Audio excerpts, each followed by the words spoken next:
Titreyen dilimdi, alışan ağzım, göynüyen dişimdi təlimə.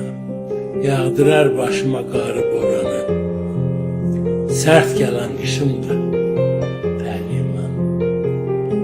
Təhlik qəbirdəki ölü kimidir. Nə sən dillənirsən, nə dindirən var. Nə sən bir kimsəni sindirirsən, nə səni bir dəfə sindirən var. Yetimlik, yalqızlıq, tənhalıq, təhlik, qəmli könüllərin sirdaşlarıdır.